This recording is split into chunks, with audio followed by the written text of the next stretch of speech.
Hello, Tanse Anine. Good afternoon. Welcome to APTN InFocus. I'm Daryl Stranger.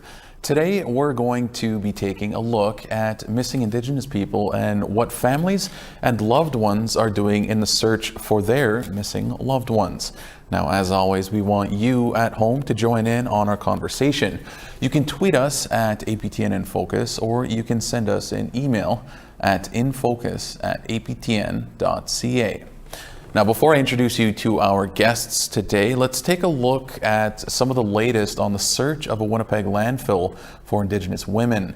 A feasibility study on searching the Winnipeg landfills, for missing Indigenous women has found it is possible to do so. Now, Indigenous leaders and family members say there's no time to waste in getting that work started. Here's APTN's Leanne Sanders with more. We should not have to march through the streets every 5th of May calling attention to the high rates of missing and murdered Indigenous women and girls. Assembly of Manitoba Chiefs Grand Chief Kathy Merrick says it doesn't matter how long it takes or how much it costs. A search will be done. The AMC and families of 2 Indigenous victims of an alleged serial killer responded to a feasibility study on a landfill search for their bodies, which says it could take up to 3 years and cost $184 million to complete. If a search is not carried out, it will demonstrate to all First Nations across Canada that this government condones the despairing act of disposing of First Nation women in landfills. Cambria Harris is the daughter of one of the women believed to have been disposed of in Prairie Green landfill last year. She says money should not be a consideration. This feasibility study is 55 pages long, and as it should be, but no amount of words on paper can give you enough reasons as to why you should search for our woman, because it should have been done on the first page. The study came after Winnipeg Police Chief Danny Smythe said in December that a search of the landfills for the victims could not be done. The circumstances, combined with the safety hazard, form the basis of a difficult decision not to go forward with a search at Prairie Green. Kira Wilson, the chief of Long Plain First Nation, where Morgan Harris was from, repeated the message that Indigenous leaders will get this work done. We are going to do that work with or without you. And if you're going to support us, we appreciate that. We're grateful for that. And if you're not, then get out of the way. According to the Harris family, Crown Indigenous Relations Minister Mark Miller asked them what their stance is after digesting the report, which details the hazards of doing a search. Harris's cousin had harsh words for the minister. To really ask us if we still wanted to go forward. I just can't even imagine. To think that we were going to say, oh no, it's okay. We're going to leave Morgan there. Absolutely not. It's disgusting. The study was released just ahead of Mother's Day. Jordan Myron, the sister of Mercedes Myron, who is another one of the women thought to be in the landfill. Breaks my heart that I don't have a grave to take my niece and nephew to this Mother's Day. It's really hard to tell them that I have nowhere to take them. Well, our first guests joining us today are Long Plain First Nation Chief Kira Wilson, as well as Cambria Harris. Cambria, Chief Wilson, thank you so much again for coming in and speaking with us today. It certainly means a lot to us. But I guess I'll start with you, Cambria. Just the feasibility study was released not too long ago. What are your overall thoughts on that study and the report? Well, it was December 1st that I had found out that my mother was a victim of a homicide, so that's 5 months, and that's a lot of work and a lot of meetings that had to take place in order for this to even happen. And I now understand why we couldn't have just gone in and just searched ourselves in the beginning, because there are all the technicalities and dangers that are associated with it. And while I acknowledge that, there are also dangers to when you don't search. And so this feasibility study that's 55 pages long is really only the beginning to even starting to retrieve our woman. And so there's a lot of things that need to be put in place in order to even bring them home and give them a proper ceremony instead of letting them sit in the bottom of a landfill, essentially. And Chief Wilson, I'll basically ask you the same question, and that, you know, we have this study now and sort of what it's going to take, if you will, to do this search. So what are your thoughts on everything? Well, we already knew that searching the landfill was feasible. You know, this was just a formality to, I guess, get that document to, you know, all levels of government, just stating what is needed to actually do the search. For me, it's something that needs to happen. You know, there definitely is, you know, different things that we need to take into consideration when searching landfill, but it's work that is going to take place, and we just need everyone to come together to support the work that needs to be done. So. Yeah, it's really well said by the both of you there. And Chief Wilson, what does it say when, you know, the police had said originally, you know, we're not going to search the landfill, and then afterwards the you know, Cambria and advocates and communities saying, well, no, like, this needs to be done, and then a feasibility study happens, and then so now it's like, okay, this can happen. So what does that mean when originally told, you know, no, and then people keep pushing and eventually it looks like something could happen? What does that mean? Well, to me, it just means that, you know, we need to acknowledge, you know, what's happening to Indigenous women. You know, it's a very serious issue, you know, when we talk about MMIWG2S across the country, especially when we talk about community members that are needing to leave First Nations communities. And so when somebody says, no, we're not going to look for your loved ones, no, we're not going to support you, we aren't going to take that as an answer. No is not an answer, and we will keep pushing. And to me, if you're not going to be a part of the solution, then you're just a part of the problem. And if you're going to be a problem, then you just need to move out of the way so we can actually get this work done. And Cambria, when it comes to the study and the search, has anybody sort of given you next steps of maybe what happens here in the next little bit when it relates to that?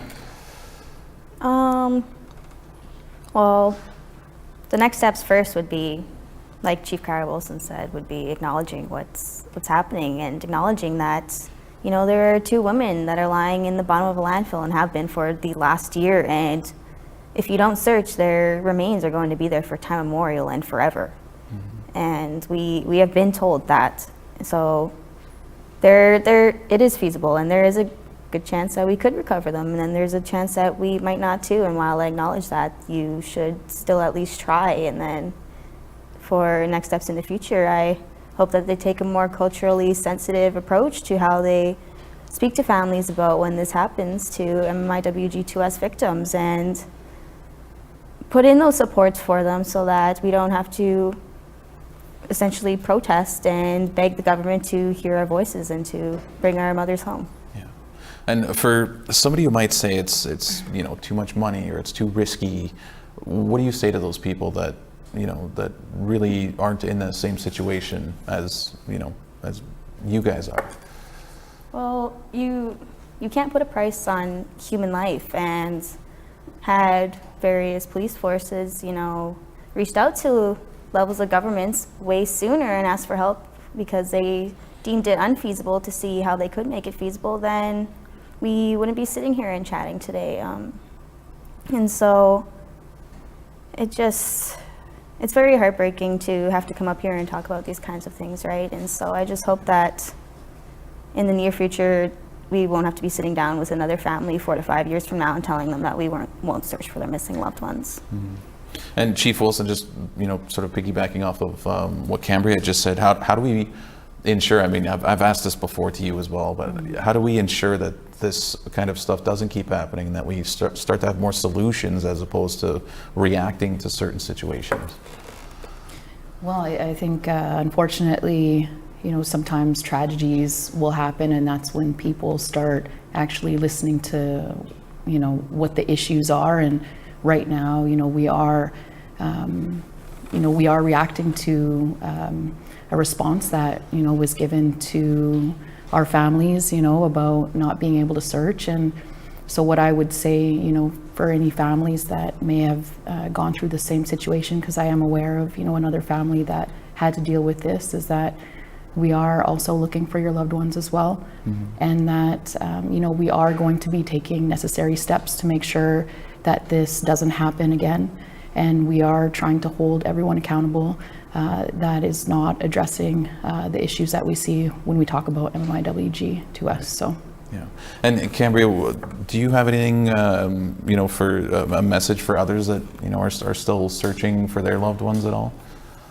I guess the message would be that you don't have to take no for an answer when people tell you that they will not search for your missing loved ones, because they can't depict when it's the end of your loved one's time, right? And so we need to honor and respect our missing loved ones. And I hope that those who have been watching my story and following what I've been doing the last few months since December, I hope it inspires them to come out with their own story and continue seeking justice for their missing loved ones. And I think that in the future we should be helping MMIWG2S families more in terms of searching for them, because a lot of the times it comes out of the family's own pockets, and it comes from the community members who come together to actually look for these women. And now we're seeing the dangers that could be associated with searching these women. So we need help from outside of just their community, and we need experts who know what we're dealing with and know what we're searching for, because this keeps happening, and once we acknowledge it, we might be able to come together and try to put an end to it. Yeah, and you brought up a good point, and I wanted to, I guess, bring this question or pose this question to either of you, and that's, communities and people can only go so far when they have limited resources, right? So what sort of role does governments play? Obviously, it has to be a pretty impactful role, because, again, communities and individuals can only go so far. So what role do governments play in situations like this? Okay, I have one. Actually, I have my my Calls to Justice book right here. And so there's one right here. One of the 231 calls to justice: specialized Indigenous policing units are to lead the service's efforts in community liaison work, community relationship building, and community crime prevention programs within and for Indigenous communities.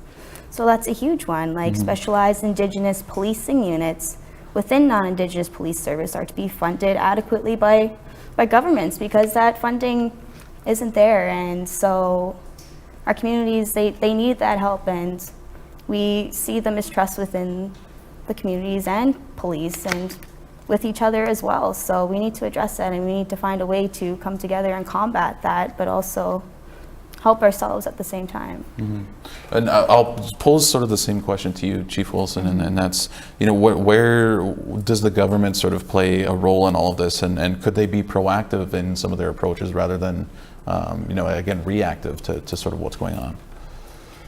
Yeah, I think the biggest issue right now is we have, a lot of, Indigenous people, especially, vulnerable people, anyone struggling with addictions or mental health, and, they're roaming the streets, and that's where, they are dealing with a lot of risks when you're living on the streets. And so all levels of government need to be supporting not only First Nations communities when it comes to our community members, but you also need to be supporting people that are living outside of our communities as well. And so with that being said, we have too many people living on the street. Our women need to be protected, and that's not happening right now. So we need to come together to figure out how we're going to protect our women that are walking the street and don't have anywhere to turn to. And there was recently a bill in I believe it was from the federal government about a national alert for MMIWG, excuse me. How important is that going to factor in once that sort of comes into play? Is that going to be a sort of a game changer, if you will, do you guys think? I personally think it will, because we have so many members in Winnipeg who look out for our community members, and they see these Johns picking up our vulnerable women and teens and girls, and they call it in, but there's only so many community resources to be able to reach out to those calls before they are even able to get close to catching the guy. And so with a red dress alert, we would be able to call those in immediately and put that license plate out and put that vehicle description out and hopefully save them, because there was a kidnapping in the pod just not too long ago. And so it happens, and it happens everywhere. And we need to be more alert, and it needs to be happening as soon as possible when we have all the necessary information to be able to push it out. Mm-hmm. And Chief Wilson, what are your thoughts on the red dress alert and sort of the impact that might have on all of this? Well, I believe that, it's next steps to affecting change in, this area when we're talking about MMIWG2S, and, it will have an impact on looking for our loved ones that do go missing. Far too often we see it on social media. People are missing, and, we have community supports, as Cambria had mentioned, that are out there day in, day out, searching for our loved ones, and they do find them, and they find them in some really unfortunate places, and it's unfortunate that we have to knock on doors where, these women might be, and so this is another step towards protecting our women, protecting our community members. So I do believe it is a step in the right direction. And I'll sort of end our discussion today with just, again, I'll open it up to either of you, and that's when we're talking about everything that we're talking about right now, and maybe there's, a non-Indigenous person or just somebody in general just watching this, is there sort of, what can somebody do to maybe assist or be aware of situations like this? Like, I'm just trying to think of, somebody just trying to be proactive or learn more about sort of the situation. What can somebody do? Become an ally. Come and speak to us, and come and chat with us and see what we go through as a community, so that you can see what we go through, but we can also see what your community has gone through as well. And so we need to come together, and we need to start having those uncomfortable dinner conversations, essentially, because that's where it needs to be happening. It needs to be taking place every day as much as possible as we can, so that this gets through people's heads, and instead of in one ear and out the other and falling on a deaf ear, that this is happening, and it has been happening for decades, and we need to finally acknowledge it, and we need to find a way to put an end to it, because if we don't end it, then when do we? And I believe that time needs to be now, before this turns into an even bigger crisis, and it's horrible. Yeah, well, it's really well said, Cambria, and the Cambria Chief Wilson. Thank you both so much for coming on and again, talking about this. Again, we do appreciate it, and it's really well spoken from the two of you and everybody who was involved in stuff like this. It's encouraging to see who we have leading the charge. So I want to say thank you, Miigwech, to the both of you for coming in and joining us today. Thank you.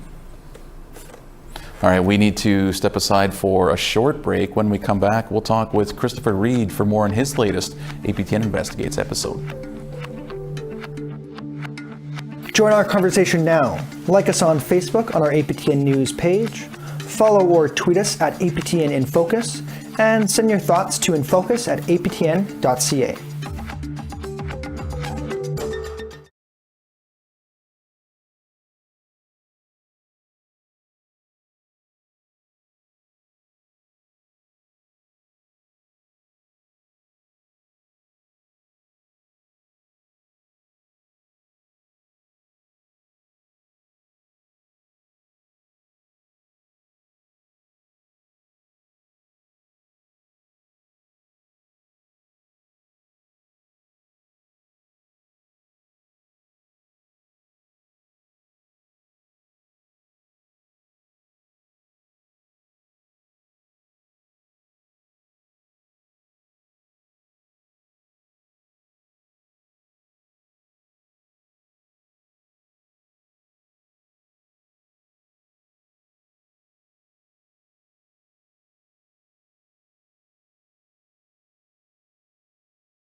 Welcome back to APTN in Focus.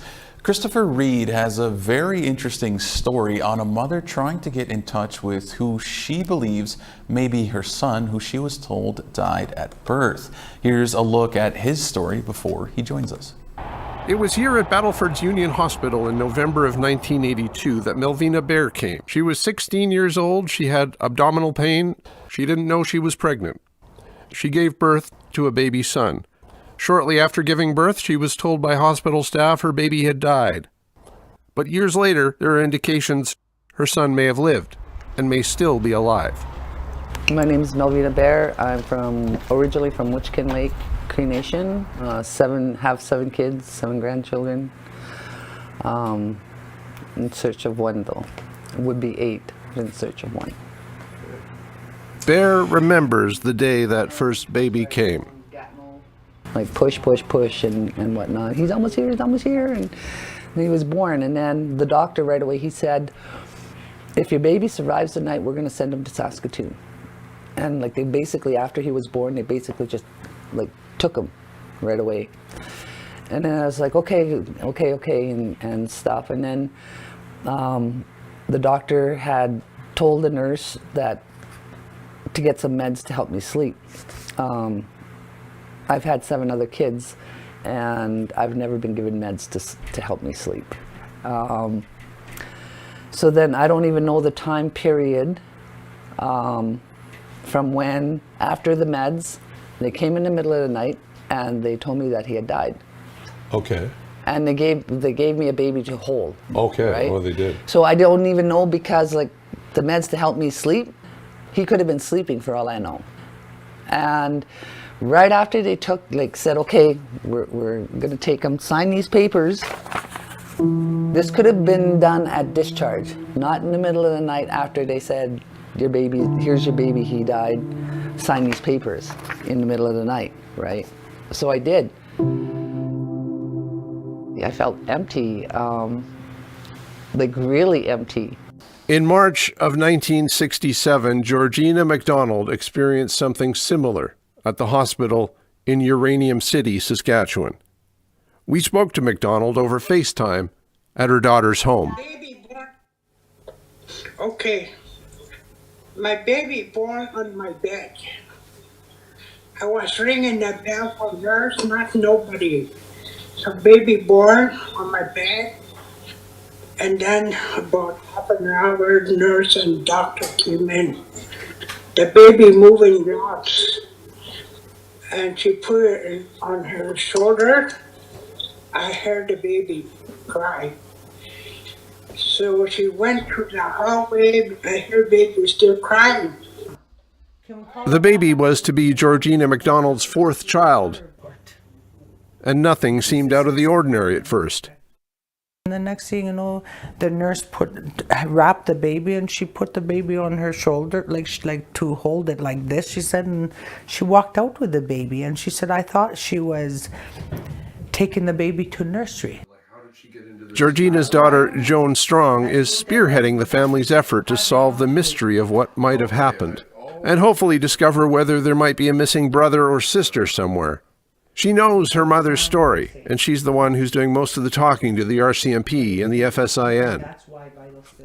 Strong says her mom was surprised to be told her baby had died. Christopher, thank you so much for joining us here today. Your episode Stolen was a wonderful piece of work, so we're really glad to have you in today. Now that your Investigates episode has aired, can you remind our audience who may not have seen, or give our audience who may not have seen, what Stolen is all about? Well, we were in touch with a couple of women who had experiences where they went into a hospital to give birth, and allegedly were told shortly after giving birth that their babies had died. In both cases, years later, when investigating this, the mothers have found some things to question about that official story about the death of their children. In one case, we were talking to a woman named Melvina Bear. She went into a hospital in 1982 in Battleford, North Battleford, Saskatchewan. She went to the Battleford's Union Hospital. gave birth. She was 16 years old. She was unwed at the time, which may be a significant factor. We don't know. She actually got married 2 or 3 days later. But what happened was she gave birth, and she says that the hospital staff, right after she gave birth, they gave her something to put her to sleep, she says. And then when she woke up, she says she was told that her baby had died. You know, very sad. She went on with her life. But years later, she's back in Witchican Lake First Nation, where she's originally from, and she's picking up her treaty money. She looks at the band list, and she sees her son's name on the band list, Lawrence Joseph Bear. And so she's kind of upset by that, because as far as she knows, her son is dead. So she starts making some inquiries, because they tell her at the band, you know, in order to take someone off the list, we have to have proof of death. Right. So she calls Vital Statistics, and they tell her, we have a record of birth, she says. But she says they told her that they don't have any record of death. So next, what she does is she calls Indigenous Services. And this is where she gets an answer that really floors her. She gets them to look up the status number that her son was born under, which would have been her status number, as I understand it.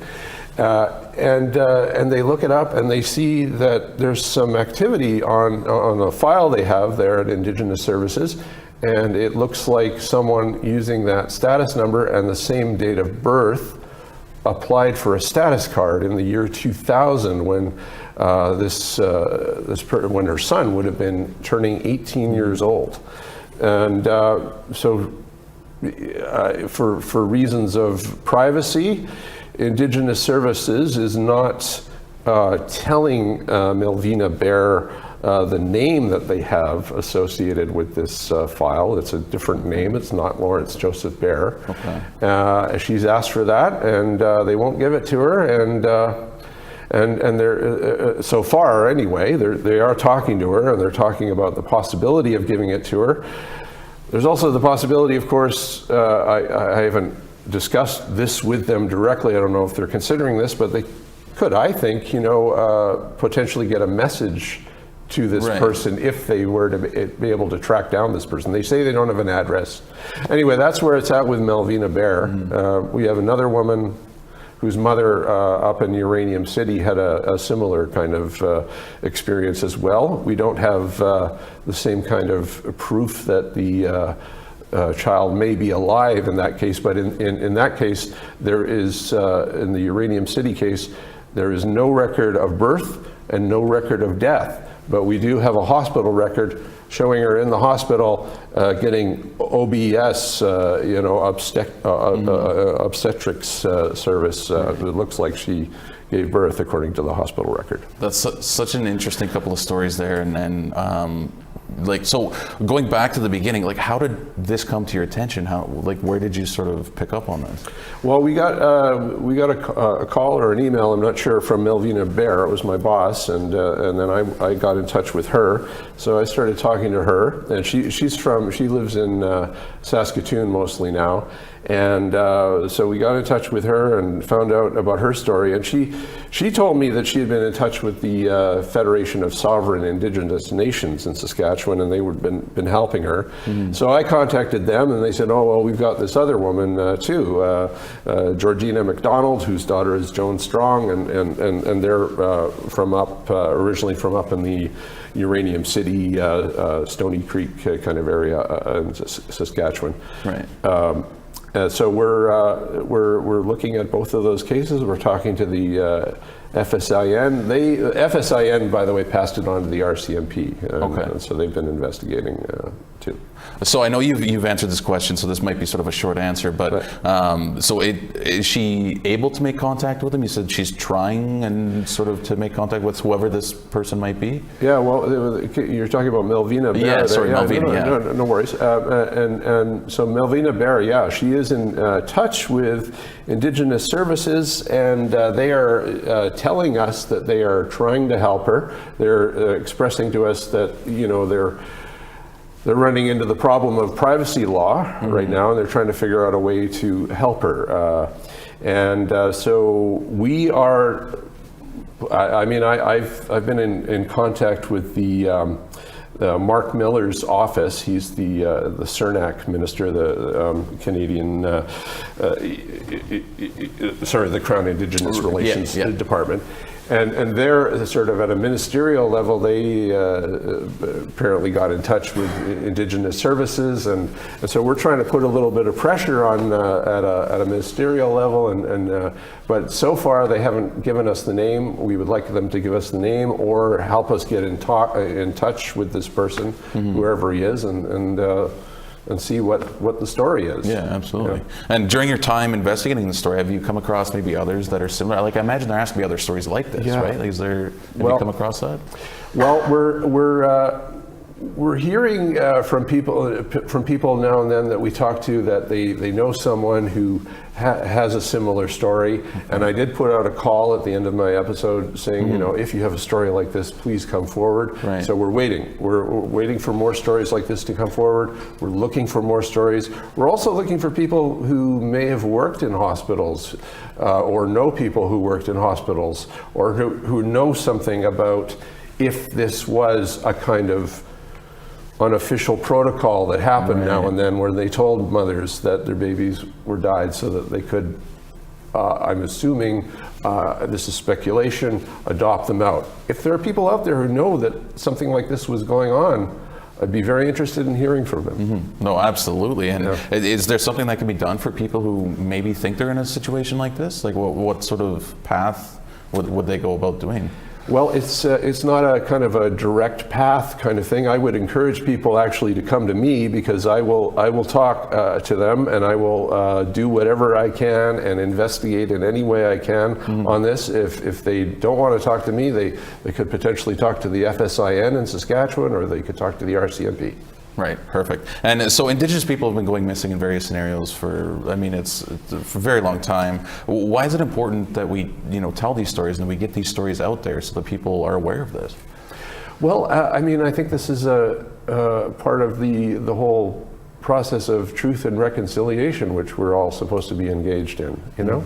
This is kind of a next level kind of understanding of what might have been going on during the 60 scoop, I think. And if this was going on, I think it's important to know about it and come to some kind of reckoning about it. Well, Christopher, everything is very well said, and again, your documentary Stolen is wonderful, and hopefully we can see a little bit more maybe in the future about this, and hopefully Melvina can get some answers for herself. But thank you so much for coming in. This was a really wonderful discussion. Thanks so much. My pleasure. All right, we have to pause the show one more time. We still have one more interview to come though, so stick around.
Welcome back to APTN in Focus. An unidentified Cree woman found murdered in California over 40 years ago returned home to her family for burial last year.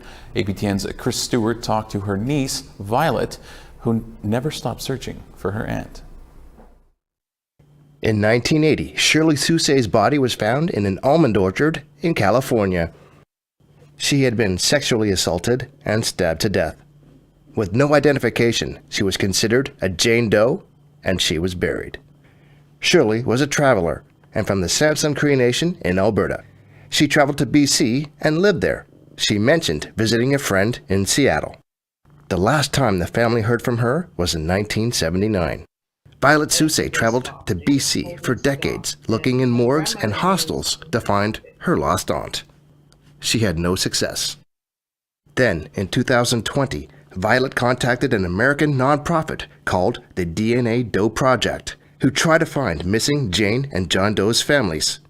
Since 2017, they have identified over 80 Jane and John Does. She saw a Facebook post from them saying that a Jane Doe from Kern County, California had been traced to the prairies by DNA. The DNA matched her Aunt Shirley. After 40 years, her aunt had been found. In 2012, Winston Charest was convicted of killing Shirley and another Jane Doe in California.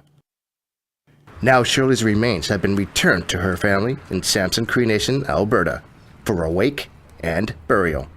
Violet Sousa says she was finally able to fulfill her promise to her grandmother to find Shirley. It's no more not knowing. It's no more uncertainties. We are certain she's home now, and we are certain that we can visit her gravesite. Violet says finding her lost aunt after 40 years means anything can happen. We lose a lot of our young men, our young women, our girls, our boys, adult men and women. Don't give up. Don't give up, because there is hope. If I can do it after 40 years, with today's technology, there's different mechanisms that can be utilized to find our loved ones. That's a message, don't give up. Thanks for joining us here today on APTN in Focus. Now, we've previously covered the story of your aunt, Shirley. Can you just remind us of the story of your aunt, who she was, and what it was like being able to bring her home? Well, my auntie grew up here on the reserve, and she went to residential school. She came from a farming and ranching company. Mostly ranching, I would say. Background with her mother, her father, and her grandparents, which are my great-grandparents. She left the reserve to go work, because by the time that I was born, my grandfather had passed, and so they were struggling for a few years without my grandfather. So when Shirley left, she basically left to help her mom, and she worked for a catering company in Edmonton. And then a few years later, she moved to Vancouver, thinking there would be more opportunities for progress there. She was there for a number of years, but she always maintained contact and visiting, and all the normal stuff, right? Mm-hmm. And then one day in 1979, she came home to my father's wake and funeral. And at that time, we had a discussion, her and I, about her. I asked her if she was going to come home. I was 17 at the time. And she mentioned that she probably wouldn't want to come home right away. A lot of memories, it was just too soon after losing her brother, who was my father's. She's my paternal aunt. And then she goes, but I'll tell you right now, I am going to go visit my friends in Seattle. She used to visit Seattle quite often to visit her friend and her friends, and she'd go back to Vancouver. And it was really quite eerie when my grandmother overheard our conversation. And the old people, they already knew the dangers of Indigenous women out in the world. And my grandmother said to my aunt, don't be, going everywhere. One day they'll find your body, kind of thing. And I was shocked. I was just, I couldn't believe my grandmother would say so. I thought it was really harsh. And so I told my aunt, I said, well, if you're going to go, why don't you get tattoos? I mean, tattoos for me were new at that age, And she kind of chuckled, and yeah, I guess I could do that. So we could identify you, I said, I mean, it was so, it was a crazy conversation. Sure enough, about 2 years later, there was no contact from her to my grandmother, because she was a creature of just following a schedule all the time. So my grandmother didn't receive her Christmas card in 79. She didn't receive her birthday card in 80. And then she knew right away there was something wrong. There was no letters, no phone calls, nothing. So I think it was about a year later, in 81, she told my auntie and I, go look for Cheryl. And my Auntie Belle and I, we start planning where we're going to go, what she remembered of the place where she used to live. My Auntie Shirley lived in Vancouver. So we started decades long searching. My Aunt Belle passed away in 2011, and it was just me. And in our culture, the matriarchs are to be honored, and if they ask you to do, and it was a promise we had made to her that we would look for her and we'd find her and bring her home. That was what she wanted. And so I continued alone from 2011 forward. But by this time, we knew after the first decade, we resigned to the fact that she was probably deceased. Right. And so we were, actually looking in cemeteries, whether when we were traveling into Vancouver or on the island in Victoria or in Seattle. I mean, those were the 3 target areas we used to look. And that whole process, just coming home and telling my grandmother, we haven't found her. And you could tell, every time how disappointed she was. And we would say, next time we'll find her, And it was constant until, she passed away. But because you made a promise to, somebody in spirit, you have to continue in spirit. Right. And so we continued that journey. By 2019, I was starting to give up. I spent most of my adult life looking and, going by, like I would say about 2012, I started looking into websites for Jane Does, for missing, for murdered, unknown people or people that were just posting. And I could never find, anything. And what I found is in the US, there was more information versus on Canadian soil, because they're not as advanced with some of the technology in Canada as they had in the States. So I used to go on the DNA projects, the missing people. I became a crime junkie. I would listen to programs, podcasts, watch TV, anything that would give me ideas as to how to look for her. Are there any other tools? 2019, like I said, I started giving up. But what I did do prior to that, I think it was December 2018, I uploaded my DNA. I thought, well, you know what? They found a Golden State Killer. Maybe I can do this myself. And so I uploaded my DNA through Ancestry. And so that whole process, when I announced that I'm tired, I'm giving up, there's nothing more I can do, 4 days later after that announcement, I saw a Facebook post about a DNA Doe Project victim buried in Kern County, California. When I saw that picture, I knew it was her.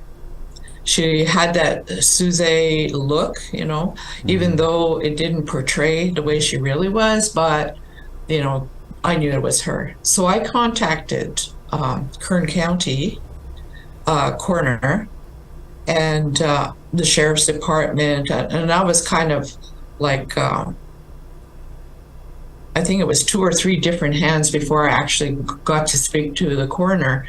And we spent a lot of time, you know, talking, and then, you know, several phone calls later, finding that my information kind of matched with what the detectives had found, the cold case detectives had found at that time. And I think it was 2 weeks later, I finally was able to upload my DNA on GEDmatch, and they uploaded this woman named Gina Rather, who works for the DNA Doe Project. She uploaded my auntie's DNA, and it was a match. That's how I found her. Well, Violet, going so many years not knowing, what was it like to finally be able to have that closure for you and your family? You know what? I realized I was carrying a lot of weight. I was carrying a lot of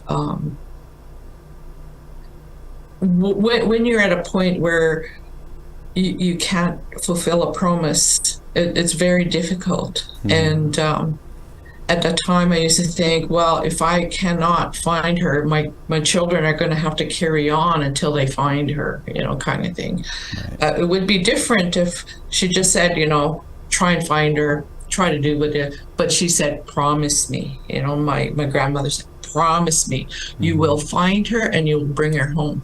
So when the time finally came to pass that we found her and we brought her home, you know, it took us 2 years because of COVID, right, to bring her home. I think we buried her last year in May.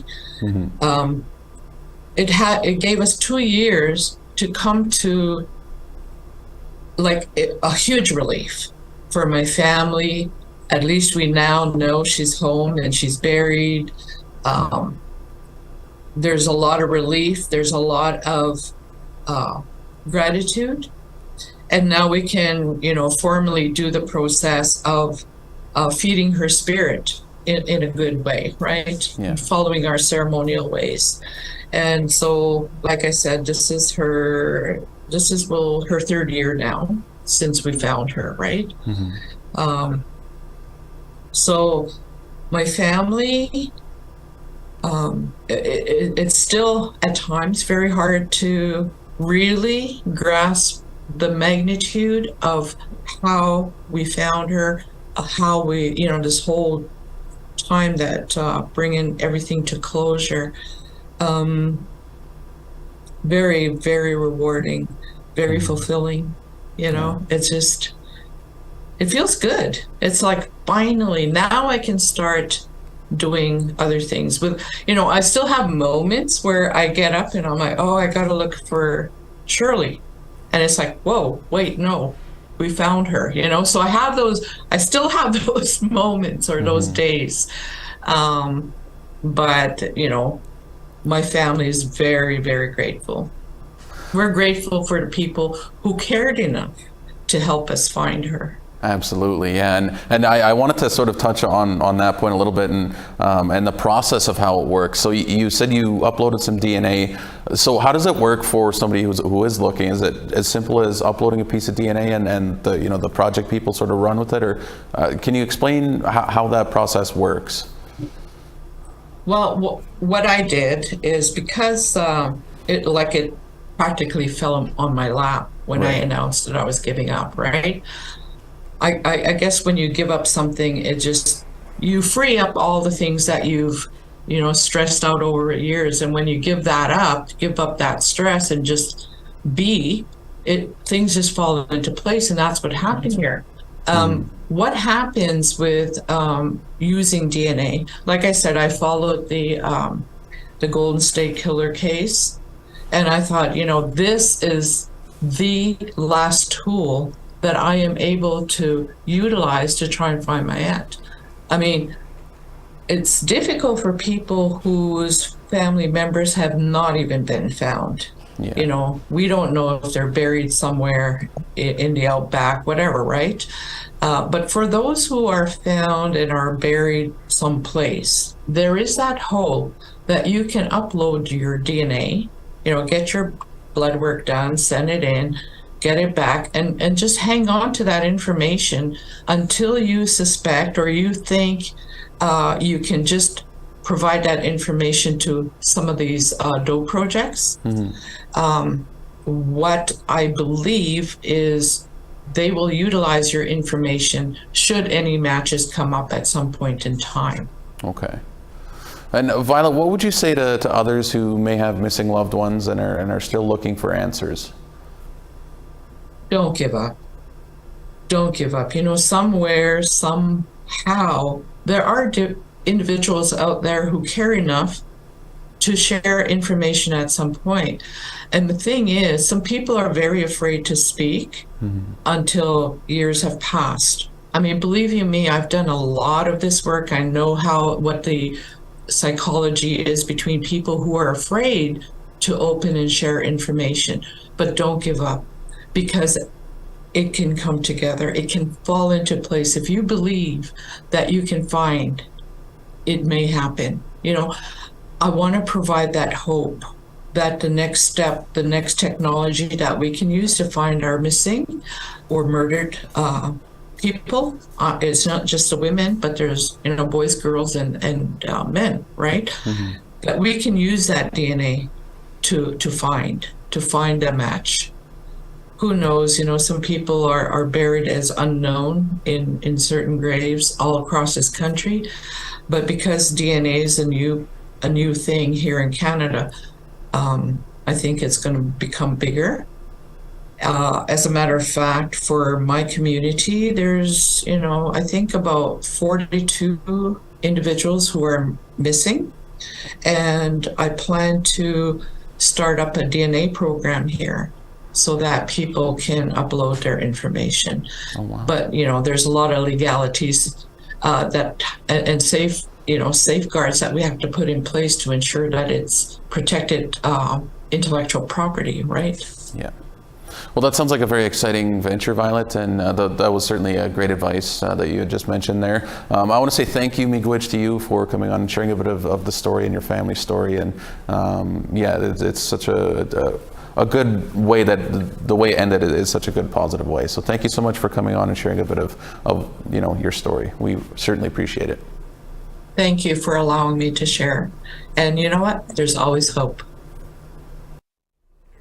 All right, that's going to do it for this episode of APTN in Focus. We only have one more episode left before the season is over, and that is next week, so you don't want to miss that one. Today's episode will be available as a podcast. You can listen and subscribe on aptnnews.ca/podcasts, or you can find us on your favorite player. And if you missed any of our past episodes and you want to catch up, you can find those and more on aptnnews.ca/infocus. Thank you again to all of our guests for joining us today, and to you at home as well for joining us. Have a great rest of your afternoon.